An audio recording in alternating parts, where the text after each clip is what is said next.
आज नागपुर के Vidarbha cricket association stadium की उस दूधिया रोशनी में भारत और न्यूजीलैंड के बीच खेली जा रही टी20 सीरीज का पहला मुकाबला एक बेहद रोमांचक थ्रिलर साबित हुआ, जहां भारतीय टीम ने अपनी धुआंधार बल्लेबाजी और आक्रामक गेंदबाजी के दम पर कीवी टीम को चारों खाने चित कर दिया और अंत में जो हुआ उसने सभी को हैरान कर दिया। इस मैच की शुरुआत टॉस के साथ हुई, जहां टॉस जीतकर न्यूजीलैंड के कप्तान मिचेल सेंटनर ने पहले गेंदबाजी करने का साहसी निर्णय लिया और कीवी कप्तान मिचेल सेंटनर ने शाम के समय पड़ने वाली ओस के संभावित प्रभाव और पिच की ताजगी को देखते हुए पहले गेंदबाजी करने का एक साहसी और रणनीतिक निर्णय लिया। भारतीय पारी का आक्रामक आगाज करने के लिए संजू सैमसन और युवा सनसनी अभिषेक शर्मा की जोड़ी ने जब मैदान पर कदम रखा तो पूरा स्टेडियम इंडिया इंडिया के नारों से गूंज उठा और पहले ही ओवर में न्यूजीलैंड की ओर से आक्रमण की शुरुआत करने आए तेज गेंदबाज जैकब डफी की अंतिम गेंद पर अभिषेक शर्मा ने अपनी निडरता का परिचय देते हुए न्यूजीलैंड के खेमे में हलचल पैदा कर दी। अभिषेक शर्मा ने एक तेज आती हुई फुल इनस्विंगर गेंद पर बिना किसी अतिरिक्त फुटवर्क या पैरों के ज्यादा इस्तेमाल के स्थिर खड़े रहकर अपनी पूरी ताकत झोंकते हुए सीधे बल्ले से एक प्रलयकारी प्रहार किया और गेंद गोली की रफ्तार से उड़ती हुई सीधे सामने की साइड स्क्रीन से जा टकराई, जिससे अभिषेक शर्मा ने एक शानदार छक्के के साथ अपना और टीम इंडिया का खाता एक बेहद आक्रामक अंदाज में खोला। खेल के दूसरे ओवर में न्यूजीलैंड के सबसे लंबे और खतरनाक तेज गेंदबाज काइल जेमिसन गेंदबाजी करने के लिए मोर्चे पर आए, जहां संजू सैमसन ने उनकी शुरुआती गेंदों पर ही अपनी तकनीकी श्रेष्ठता और कलाइयों का जादू दिखाते हुए मैच पर अपना प्रभुत्व जमाना शुरू कर दिया। संजू सैमसन ने जेमिसन की एक 140 किलोमीटर प्रति घंटे की रफ्तार वाली पहली दो गेंदों पर गहराई से क्रीज का इस्तेमाल किया और बैकफुट पर जाकर दो कड़क दर्शनीय चौके जड़कर न्यूजीलैंड के सबसे मुख्य गेंदबाज की लाइन लेंथ को पूरी तरह से बिगाड़ कर रख दिया, जिससे ऐसा प्रतीत होने लगा था कि आज भारतीय सलामी बल्लेबाज न्यूजीलैंड के हर गेंदबाज को रिमांड पर लेने वाले हैं। हालांकि काइल जेमिसन ने एक अनुभवी योद्धा की तरह तुरंत अपनी रणनीति बदली और अगली ही गेंद पर अपनी लंबाई का भरपूर फायदा उठाते हुए अतिरिक्त उछाल पैदा की, जिसने संजू सैमसन को थोड़ा असहज कर दिया। संजू सैमसन, जो उस समय एक बड़ी पारी की ओर अग्रसर दिख रहे थे, वह जेमिसन की उस अंदर आती गेंद पर एक कलात्मक फ्लिक शॉट खेलने के प्रयास में अपनी एकाग्रता खो बैठे, जिससे गेंद बल्ले का किनारा लेकर सीधे शॉर्ट मिड विकेट पर तैनात फील्डर रचिन रविंद्र के हाथों में समा गई और संजू सैमसन 7 गेंदों पर 10 रन बनाकर आउट हो गए। उनकी इस संक्षिप्त मगर प्रभावी पारी में 2 शानदार और कड़क चौके शामिल हैं। संजू सैमसन के इस अप्रत्याशित विकेट ने न्यूजीलैंड के खिलाड़ियों में एक नई ऊर्जा का संचार कर दिया था, लेकिन अभिषेक शर्मा अभी भी क्रीज पर मौजूद थे और उनका आक्रामक रुख यह स्पष्ट कर रहा था कि वे इस झटके के बावजूद न्यूजीलैंड के गेंदबाजों पर अपना प्रहार जारी रखेंगे। नागपुर की उस पिच पर अब भारतीय बल्लेबाजी की गहराई की असली परीक्षा होनी थी, क्योंकि एक सलामी बल्लेबाज के जल्दी आउट होने के बाद अब मध्यक्रम पर यह जिम्मेदारी थी कि वे इस तेज शुरुआत को एक विशाल स्कोर में तब्दील करें, जहां स्टेडियम में मौजूद हर दर्शक अब अगले आने वाले बल्लेबाज और अभिषेक शर्मा के बीच की साझेदारी का बेसब्री से इंतजार कर रहा था। संजू के आउट होने के बाद ईशान किशन मैदान पर आए और उन्होंने काइल जेमिसन की अंतिम गेंद पर सीधा शॉट खेलकर चौके के साथ अपनी वापसी का जश्न मनाया, लेकिन न्यूजीलैंड के गेंदबाजों ने दबाव बनाए रखा और तीसरे ओवर में जैकब डफी ने ईशान किशन को अपने जाल में फंसा लिया, जिससे ईशान किशन कवर के ऊपर से मारने के प्रयास में 5 गेंदों पर 8 रन बनाकर आउट हो गए। उनकी इस पारी में 2 चौके शामिल हैं। भारत ने 2.5 ओवरों में 25 रनों पर 2 विकेट खो दिए थे और अब कप्तान सूर्य कुमार यादव क्रीज पर आ चुके थे, जिन्होंने आते ही जैकब डफी की अंतिम गेंद पर एक शानदार बैकफुट ड्राइव लगाकर चौका बटोरा और टीम को संभाला। खेल के 5वें ओवर में जब नवोदित गेंदबाज क्रिस्टियन क्लार्क 5वें ओवर में गेंदबाजी करने आए तो सूर्य कुमार यादव ने अपना सिग्नेचर पिकअप शॉट खेलते हुए फाइन लेग के ऊपर से एक दर्शनीय 80 मीटर का छक्का जड़ा, जिसने पूरे नागपुर स्टेडियम को सूर्या सूर्या के नारों से गूंजने पर मजबूर कर दिया। पावर प्ले के अंतिम ओवरों के दौरान अभिषेक शर्मा ने मैदान पर अपना असली रौद्र रूप धारण कर लिया और उन्होंने न्यूजीलैंड के सबसे प्रमुख तेज गेंदबाज काइल जेमिसन के विरुद्ध मोर्चा खोलते हुए 6वें ओवर में गेंदबाजी करने आए। इस लंबे कद के गेंदबाज की 2 लगातार गेंदों पर अपनी जादुई कलाइयों का इस्तेमाल कर दो गगनचुंबी और प्रलयकारी छक्के जड़ दिए, जिससे जेमिसन जैसे अनुभवी गेंदबाज की लाइन लेंथ पूरी तरह बिखर गई और भारत का स्कोर पावर प्ले के 6 ओवरों के बाद 2 विकेट के नुकसान पर 75 रनों के एक अत्यंत मजबूत आंकड़े तक पहुंच गया।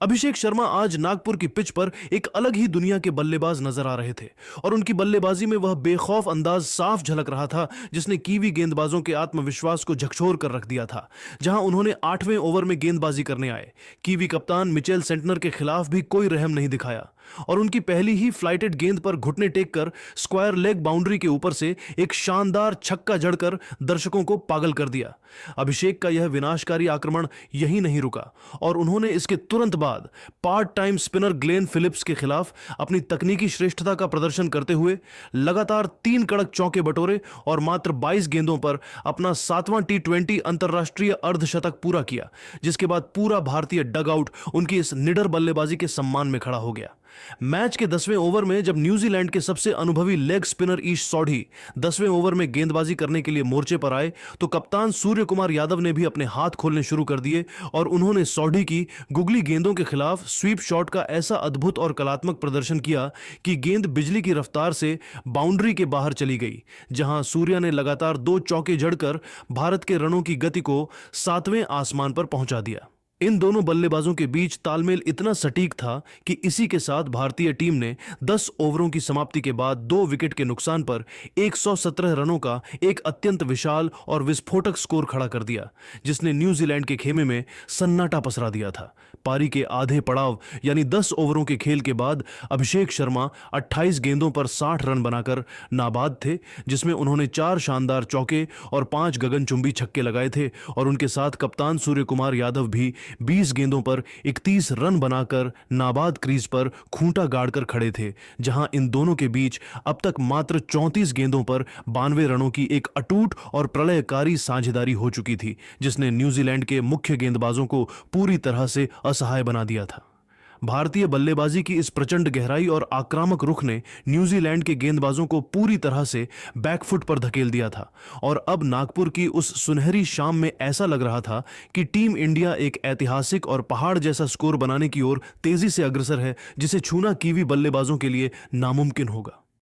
इस जबरदस्त और धमाकेदार शुरुआत के साथ भारत ने मैच पर अपनी पकड़ इतनी मजबूत कर ली थी कि अब स्टेडियम में मौजूद हर दर्शक बस एक विशाल रिकॉर्ड की प्रतीक्षा कर रहा था, जबकि सारा दारोमदार अब न्यूजीलैंड के स्पिनरों मिचेल सेंटनर और ईश सौढ़ी पर था कि वे अपनी फिरकी के जाल में इन दोनों बल्लेबाजों को फंसाकर इस रनों की आंधी को किस प्रकार नियंत्रित करते हैं। जब भारतीय टीम 10 ओवरों में 117 रनों के विशाल स्कोर के साथ एक अभूतपूर्व स्थिति में थी, तब पारी के 11वें ओवर में न्यूजीलैंड के कप्तान मिचेल सेंटनर स्वयं 11वें ओवर में गेंदबाजी करने आए और उन्होंने अपनी दूसरी ही गेंद को यॉर्कर डालने का प्रयास किया, लेकिन अभिषेक शर्मा ने उस गेंद के नीचे आकर उसे लॉन्ग ऑन बाउंड्री के ऊपर से एक दर्शनीय छक्के के लिए भेज दिया। इसी ओवर में न्यूजीलैंड को सबसे बड़ी सफलता मिली जब मिचेल सेंटनर ने अपनी सटीक रणनीति से भारतीय कप्तान को चकमा दिया, जिससे सूर्य कुमार यादव लॉन्ग ऑन पर कैच थमाने के कारण 22 गेंदों पर 32 रन बनाकर आउट हो गए।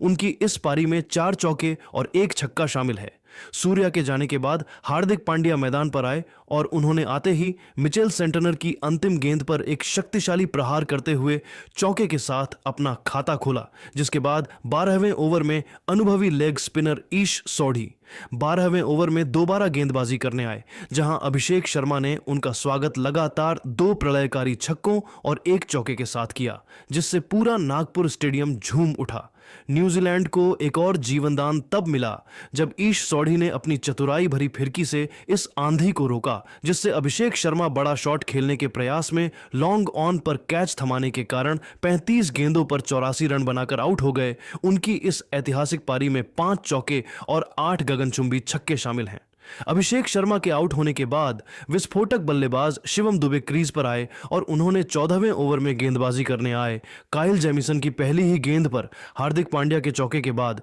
तीसरी गेंद पर एक गगनचुंबी छक्का जड़कर अपने इरादे साफ कर दिए, लेकिन जेमिसन ने तुरंत वापसी की और एक धीमी शॉर्ट गेंद पर दुबे को गच्चा दे दिया, जिससे शिवम दुबे लीडिंग एज देने के कारण 4 गेंदों पर 9 रन बनाकर आउट हो गए। उनकी इस पारी में 1 छक्का शामिल है। इसके बाद हार्दिक पांड्या ने पारी को संभालने का बीड़ा उठाया और उन्होंने 15वें ओवर में गेंदबाजी करने आए मिचेल सेंटनर के खिलाफ अपना रौद्र रूप दिखाते हुए 1 चौका और 1 विशाल छक्का जड़कर न्यूजीलैंड के खेमे में खलबली मचा दी, जिससे भारतीय टीम का स्कोर तेजी से 180 के पार पहुंच गया। हार्दिक पांड्या अपनी लय पकड़ चुके थे, लेकिन 16वें ओवर में दोबारा गेंदबाजी करने आए जैकब डफी ने एक सटीक ऑफ कटर गेंद फेंकी जो हार्दिक के बल्ले पर ऊंची लगी, जिससे हार्दिक पांड्या मिड विकेट पर कैच थमाने के कारण 16 गेंदों पर 25 रन बनाकर आउट हो गए। उनकी इस पारी में 3 चौके और 1 छक्का शामिल है।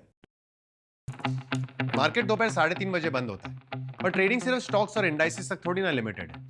ग्रो पर आप क्रूड ऑयल, गोल्ड और सिल्वर जैसी कमोडिटीज में रात के 11:30 बजे तक ट्रेड कर सकते हो, वो भी सिंगल वॉलेट बैलेंस के साथ। और ग्रो के एफएनओ सेक्शन में कमोडिटीज के लिए एक डेडिकेटेड टैब भी है। हार्दिक के विकेट के बाद भारत के फिनिशर रिंकू सिंह और अक्षर पटेल ने मोर्चा संभाला, जहां रिंकू सिंह ने 17वें ओवर में गेंदबाजी करने आए। काइल जेमिसन की एक फुल लेंथ गेंद पर बड़ी ही सहजता से मिड ऑम ऑफ की दिशा में एक दर्शनीय चौका जड़कर भारतीय स्कोर को 17 ओवरों की समाप्ति के बाद 6 विकेट के नुकसान पर 197 रनों तक पहुंचा दिया। इस दौरान अक्षर पटेल भी संभलकर बल्लेबाजी कर रहे थे और उन्होंने स्ट्राइक रोटेट करते हुए रिंकू सिंह को ज्यादा स्ट्राइक देने का प्रयास किया, जहां अक्षर पटेल 3 गेंदों पर 4 रन पर नाबाद थे और उनके साथ रिंकू सिंह 10 गेंदों पर 12 रन पर नाबाद क्रीज पर खूंटा गाड़कर खड़े थे। न्यूजीलैंड के गेंदबाजों ने मध्य ओवरों में वापसी करने का भरपूर प्रयास किया। विशेषकर जैकब डफी और काइल जेमिसन ने अपनी गति और उछाल से भारतीय बल्लेबाजों को परेशान किया, लेकिन भारत की रन रेट अभी भी 11.59 की अविश्वसनीय गति से आगे बढ़ रही थी, जिससे यह साफ था कि टीम इंडिया 220 या 230 के विशाल स्कोर की ओर अग्रसर है। नागपुर के उस मैदान पर अभिषेक शर्मा की उस 84 रनों की प्रलयकारी पारी ने न्यूजीलैंड की रणनीति को पूरी तरह से तहस नहस कर दिया था और अब अंतिम 3 ओवरों में सारा दारोमदार रिंकू सिंह की आतिशी बल्लेबाजी पर था कि वे भारत को एक ऐतिहासिक और सुरक्षित स्कोर तक पहुंचा सकें। भारत की इस आक्रामक बल्लेबाजी ने न्यूजीलैंड के कप्तान मिचेल सेंटनर को रक्षात्मक फील्डिंग लगाने पर मजबूर कर दिया था, क्योंकि हर गेंद बाउंड्री की ओर गोली। खेल के 18वें ओवर में न्यूजीलैंड की ओर से अपना पहला अंतर्राष्ट्रीय मैच खेल रहे क्रिस्टियन क्लार्क 9वें ओवर में गेंदबाजी करने के लिए मोर्चे पर आए और भारतीय फिनिशर रिंकू सिंह ने उनकी दूसरी ही गेंद पर रौद्र रूप दिखाते हुए एक धीमी शॉर्ट पिच गेंद को भांप लिया और उसे बड़े ही प्यार से लॉन्ग लेग बाउंड्री के ऊपर से एक गगनचुंबी छक्के के लिए स्टैंड्स में भेज दिया। अगली ही गेंद पर रिंकू सिंह ने अपनी क्लास दिखाई और क्लार्क की एक ऑफ स्टंप के बाहर की हाफ वॉली को पॉइंट के पास से बड़ी ही खूबसूरती के साथ काटते हुए एक शानदार चौका बटोरा, जिसने भारतीय खेमे में उत्साह की लहर दौड़ दी थी। हालांकि इसी ओवर की 5वीं गेंद पर न्यूजीलैंड को एक बड़ी सफलता हाथ लगी, जब अक्षर पटेल क्रिस्टियन क्लार्क की एक लो फुल टॉस गेंद पर बड़ा शॉट खेलने के प्रयास में गेंद की धीमी गति से गच्चा खा गए, जिससे अक्षर पटेल लॉन्ग ऑफ बाउंड्री पर कैच थमाने के कारण 5 गेंदों पर 5 रन बनाकर आउट हो गए। 18वें ओवर की समाप्ति के बाद भारत का स्कोर 7 विकेट के नुकसान पर 209 रन था और अब पारी का 19वां ओवर लेकर तेज गेंदबाज जैकब डफी चौथे ओवर में गेंदबाजी करने के लिए आए, जिनका सामना करने के लिए रिंकू सिंह के साथ अर्शदीप सिंह क्रीज पर मौजूद थे। जैकब डफी ने अपनी शुरुआती 3 गेंदों पर अर्शदीप सिंह को पूरी तरह से बांधे रखा, लेकिन ओवर की 5वीं गेंद पर अर्शदीप सिंह ने अपनी बल्लेबाजी का जौहर दिखाते हुए एक तेज लेंथ गेंद को सीधे बल्ले से गेंदबाज के सिर के ऊपर से खेलकर एक शानदार चौका जड़ दिया, जिससे न्यूजीलैंड के कप्तान मिचेल सेंटनर के चेहरे पर चिंता की लकीरें साफ देखी जा सकती थीं। अब पारी का 20वां और सबसे निर्णायक ओवर फेंकने की जिम्मेदारी न्यूजीलैंड के अनुभवी डेरिल मिचेल को सौंपी गई, जो एकले ओवर में गेंदबाजी करने के लिए आए और रिंकू सिंह ने उनकी पहली ही गेंद पर कदमों का इस्तेमाल करते हुए एक जादुई लॉफ्टेड ड्राइव खेली, जो सीधे साइड स्क्रीन से जा टकराई और भारत के खाते में 6 रन जुड़ गए। रिंकू सिंह की यह आतिशी बल्लेबाजी यहीं नहीं रुकी और उन्होंने अगली ही गेंद पर डेरिल मिचेल की एक धीमी गेंद को पहले ही भांपते हुए क्रीज पर खड़े खड़े एक विनाशकारी छक्का जड़कर नागपुर के दर्शकों को पागल कर दिया। डेरिल मिचेल ने दबाव में आकर एक वाइड गेंद फेंकी और उसके बाद अगली गेंद पर रिंकू सिंह ने शॉर्ट फाइन लेग के ऊपर से एक और शानदार चौका बटोरा, जिससे भारत का स्कोर देखते ही देखते 230 के पार पहुंच गया। अंतिम गेंद पर रिंकू सिंह ने एक और करारा प्रहार करते हुए बैकवर्ड स्क्वायर लेग की दिशा में चौका जड़ा और इसी के साथ भारतीय टीम ने 20 ओवरों की समाप्ति के बाद 7 विकेट के नुकसान पर 238 रनों का एक प्रलयकारी और पहाड़ जैसा स्कोर खड़ा कर दिया, जहां रिंकू सिंह मात्र 20 गेंदों पर 44 रनों की एक तूफानी पारी खेलकर नाबाद पवेलियन लौटे। उनकी इस पारी में 4 शानदार चौके और 3 गगनचुंबी छक्के शामिल थे और उनके साथ अर्शदीप सिंह 6 गेंदों पर 6 रन बनाकर नाबाद क्रीज पर खूंटा गाड़कर खड़े थे। नागपुर के उस मैदान पर भारतीय बल्लेबाजी की इस प्रचंड शक्ति ने न्यूजीलैंड के गेंदबाजी आक्रमण को पूरी तरह से तहस नहस कर दिया था और अब न्यूजीलैंड के सामने 239 रनों का एक ऐसा लक्ष्य था जिसे छूना किसी भी टीम के लिए एक चमत्कार से कम नहीं होने वाला था। रिंकू सिंह की इस फिनिशिंग ने एक बार फिर साबित कर दिया कि क्यों उन्हें दुनिया का सबसे खतरनाक T20 बल्लेबाज माना जाता है। नागपुर के विदर्भ क्रिकेट एसोसिएशन स्टेडियम की रोशनी में जब न्यूजीलैंड की टीम 239 रनों के पहाड़ जैसे लक्ष्य का पीछा करने उतरी तो भारतीय गेंदबाजों ने पहली ही गेंद से कीवी बल्लेबाजों पर प्रलयकारी प्रहार करना शुरू कर दिया। भारतीय आक्रमण की शुरुआत करते हुए अर्शदीप सिंह एक लेओवर में गेंदबाजी करने आए और उन्होंने अपनी दूसरी ही गेंद पर न्यूजीलैंड के सबसे अनुभवी बल्लेबाज डेवन कॉनवे को एक बाहर निकलती हुई स्विंग गेंद पर चकमा दिया, जिसे ड्राइव करने के प्रयास में गेंद ने बल्ले का बाहरी किनारा लिया और विकेटकीपर संजू सैमसन ने अपनी बाईं ओर गोता लगाते हुए एक हैरतअंगेज कैच लपका, जिससे डेवन कॉनवे बिना खाता खोले 2 गेंदों पर 0 रन बनाकर आउट हो गए। इसके बाद उपकप्तान हार्दिक पांड्या दूसरे ओवर में गेंदबाजी करने आए और उन्होंने अपनी घातक आउट स्विंगर पर रचिन रविंद्र को पूरी तरह से असमंजस में डाल दिया, जिससे रचिन रविंद्र बड़ा शॉट खेलने के प्रयास में स्लिप में कैच थमाने के कारण 5 गेंदों पर 1 रन बनाकर आउट हो गए। उनकी इस पारी में कोई बाउंड्री शामिल नहीं थी। नागपुर के विदर्भ क्रिकेट एसोसिएशन स्टेडियम में जब न्यूजीलैंड की टीम ने मात्र 1 रनों के स्कोर पर अपने 2 सबसे अनुभवी और मुख्य बल्लेबाजों के विकेट खो दिए थे तो पूरा कीवी खेमा गहरे दबाव में नजर आ रहा था। लेकिन ऐसे नाजुक समय में टिम रॉबिन्सन और खतरनाक ग्लेन फिलिप्स की जोड़ी ने मिलकर न्यूजीलैंड की पारी को संभालने का एक अत्यंत साहसी और आक्रामक प्रयास शुरू किया कि वे रक्षात्मक खेल के बजाय जवाबी हमले की रणनीति अपनाएंगे, जहां उन्होंने खेल के तीसरे ओवर में गेंदबाजी करने आए तेज गेंदबाज अर्शदीप सिंह की एक लेंथ गेंद को भांपते हुए सीधे बल्ले से गेंदबाज के सिर के ऊपर से एक गगनचुंबी सीधा छक्का जड़कर अपने खतरनाक इरादे पूरी तरह साफ कर दिए, जिससे भारतीय फील्डरों के चेहरे पर भी चिंता की लकीरें उभर आईं।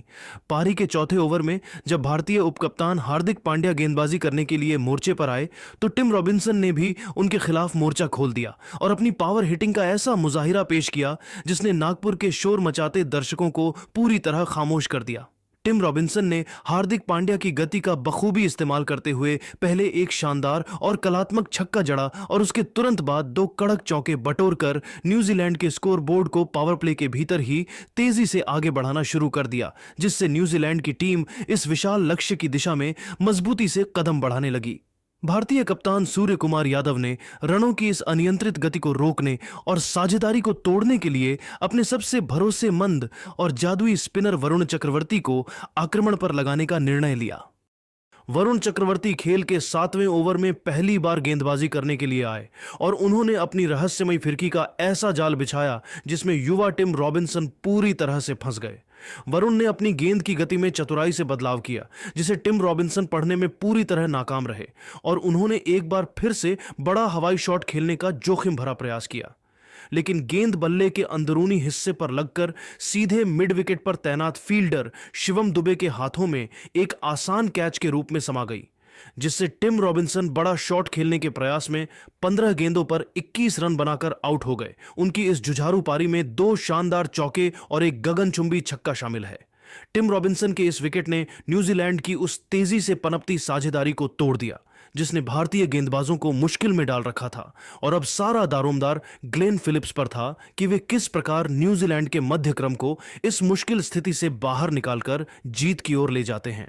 टिम रॉबिन्सन के आउट होने के बाद मार्क चैपमैन क्रीज पर आए और उन्होंने ग्लेन फिलिप्स के साथ मिलकर भारतीय स्पिनरों के खिलाफ आक्रामक रुख अपनाया, जहां अक्षर पटेल 8वें ओवर में गेंदबाजी करने आए और मार्क चैपमैन ने उनके खिलाफ कदमों का इस्तेमाल करते हुए एक शानदार चौका बटोरा। ग्लेन फिलिप्स आज एक अलग ही रंग में नजर आ रहे थे और उन्होंने 9वें ओवर में वरुण चक्रवर्ती की एक फ्लाइटेड गेंद पर लॉन्ग ऑन के ऊपर से एक विनाशकारी 90 मीटर का छक्का जड़कर न्यूजीलैंड की जीत की उम्मीदों को जीवित रखा। पारी के 10वें ओवर में गेंदबाजी करने आए शिवम दुबे के खिलाफ भी ग्लेन फिलिप्स ने अपनी पावर हिटिंग का प्रदर्शन जारी रखा और एक शॉर्ट पिच गेंद पर कड़क पुल शॉट खेलकर चौका बटोरा, जिससे न्यूजीलैंड की टीम 10 ओवरों की समाप्ति के बाद 3 विकेट के नुकसान पर 87 रनों तक पहुंच गई। 10 ओवरों के खेल के बाद ग्लेन फिलिप्स 27 गेंदों पर 48 रन बनाकर नाबाद थे, जिसमें उन्होंने 3 चौके और 3 छक्के लगाए थे और उनके साथ मार्क चैपमैन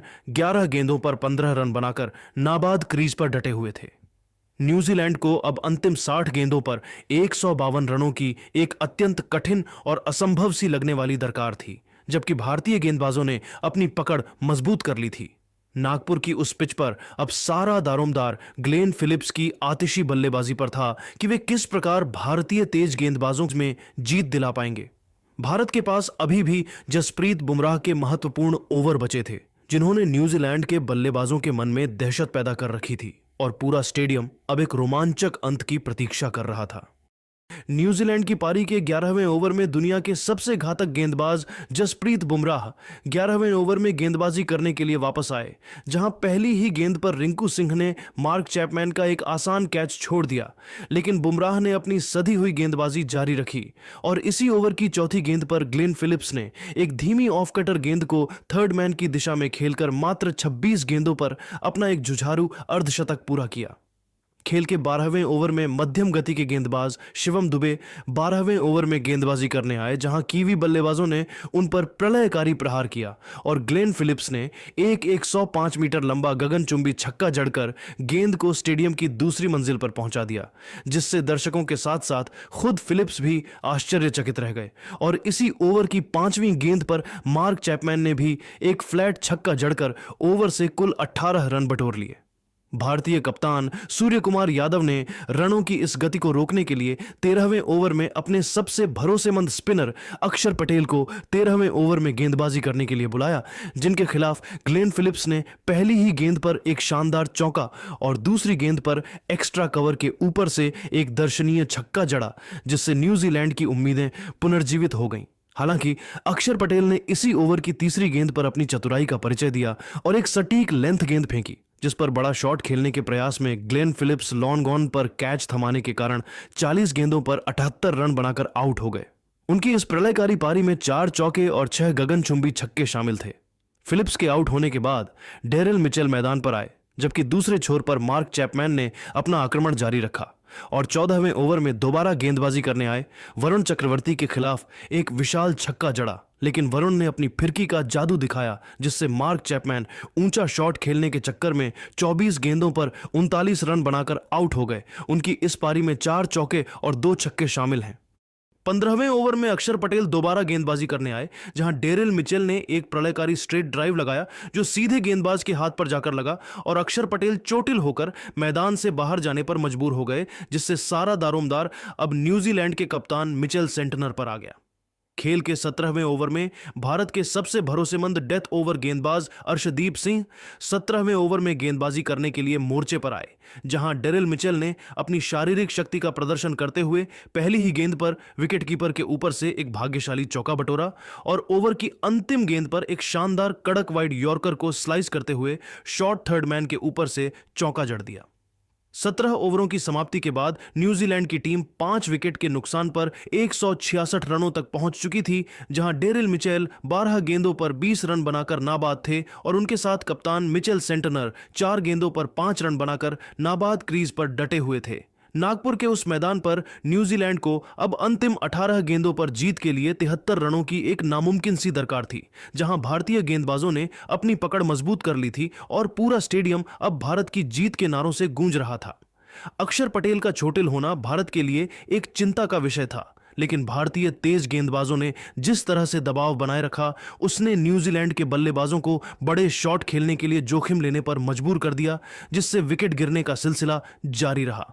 इस रोमांचक मोड़ पर सारा दारोमदार अब डेरिल मिचेल की पावर हिटिंग पर था कि क्या वे न्यूजीलैंड को इस हार के मुंह से बाहर निकाल पाएंगे या भारतीय गेंदबाज इस पहले T20 मुकाबले को अपने नाम कर लेंगे।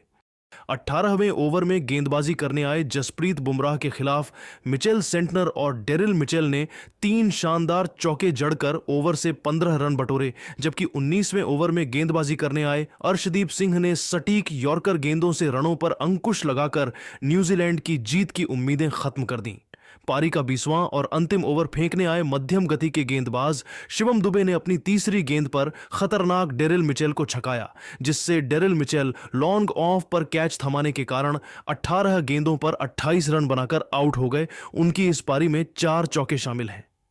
अगली ही गेंद पर शिवम दुबे ने क्रिस्टियन क्लार्क को भी अपने जाल में फंसाया, जिससे क्रिस्टियन क्लार्क पहली ही गेंद पर बिना खाता खोले आउट हो गए और न्यूजीलैंड की टीम 7 विकेट के नुकसान पर 190 रन ही बना सकी, जहां मिचेल सेंटनर 20 रन पर नाबाद थे और काइल जेमिसन 1 रन पर नाबाद थे। भारत ने इस मुकाबले को 48 रनों के बड़े अंतर से जीतकर सीरीज में 1-0 की बढ़त बना ली। तो दोस्तों, आपके हिसाब से भारत की इस शानदार जीत का असली हीरो कौन रहा? अपनी कीमती राय हमें कमेंट बॉक्स में जरूर बताएं और अगर आपको यह वीडियो पसंद आया तो इस वीडियो को लाइक करें, शेयर करें और हमारे चैनल को सब्सक्राइब करना ना भूलें।